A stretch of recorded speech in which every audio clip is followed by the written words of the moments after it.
Hi, this is Phil again with Classic Car Blasting out in Hampstead, New Hampshire. What you're looking at is a 68 AMX that we just finished. If you saw our first video, we had done the bottom of the car and around the bottom of the rocker panels and some of the lower areas of the car.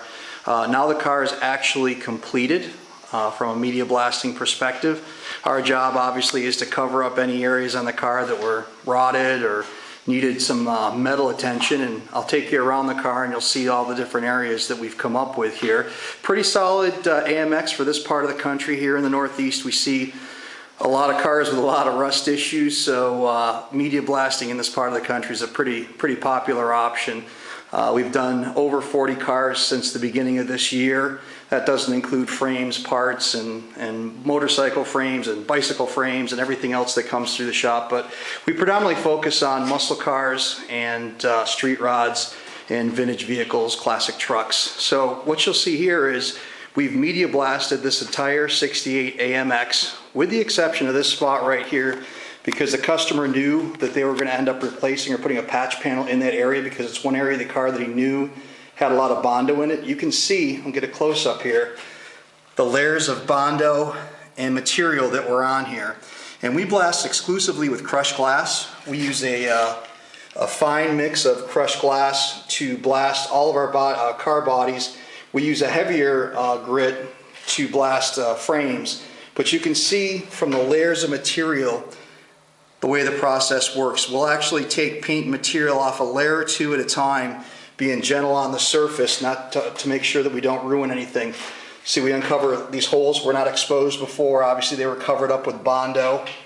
There's some other areas in the car that look solid, but we've exposed. That's not blow through from our blasting. We're exposing the actual rot that was in the vehicle. A lot of these holes were covered up with undercoating and Bondo on the top side. All in all, a pretty solid 68 AMX again for this part of the country, but still some work to do. People need to realize these cars are over 40 years old and you're always going to have some level of work to do on them. The roof of the car was actually had quite a bit of material on it. There's a couple of serious dents and dings and even some surface erosion that looks like the top of the car may have been treated chemically at one time, and I don't know if you can see it in the camera or not, but you'll see that there's areas of almost like little lakes or rivers of pits. Usually that's a sign of somebody trying to chemically strip with acid, and the acid takes off the metal. When we're blasting with crushed glass, you can see like the lead in this area. We don't disturb anything.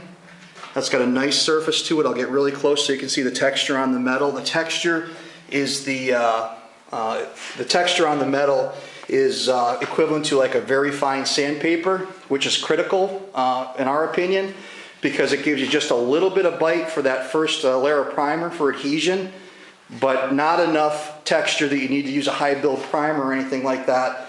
And we're blasting at a 40 to 65 PSI range, so we're not doing any damage to the metal, we're not creating heat, we're not warping anything. We're simply taking the material off the metal. Continue to go around the car here. You can see in the window channels there are some issues that we exposed. We actually leave two different pieces of types of material on the car. We leave seam sealer if it's still pliable, and you can see that seam sealer right there. And we also leave the black window sealer that's usually behind the windshield and the rear window. That type of stuff is just too pliable. And for us, we'd have to use too aggressive of a media, or what we feel is too aggressive for a car body, or blast it too high of a PSI. So most of our customers will be very happy with that. What they'll do is they'll come in and they'll use a wire brush on those areas if they want to remove the seam sealer, or even a putty knife to remove the seam sealer if they choose to do that. A lot of our customers will actually leave that seam sealer in if there's no rot in that area, or if the seam sealer is not compromised. You can see there's some brazing that was done from the factory here in a few different areas. We don't disturb that. Again, we're very sensitive on the metal, and the profile that we're leaving on the metal is really what makes us popular with body shops and with our customers. That gives you a pretty good idea of what we do. This car actually has about 10 hours of total blast time into it. With the fine crushed glass, it takes us a little bit longer, but the results are phenomenal. And there is dust to deal with. This car has obviously been cleaned out and blown out, but the results speak for themselves. Any questions, give us a look at on our website at www.classiccarblasting.com. We're located in Hampstead, New Hampshire. Our phone number is 603-489-2442. Feel free to give us a call with any questions you may have.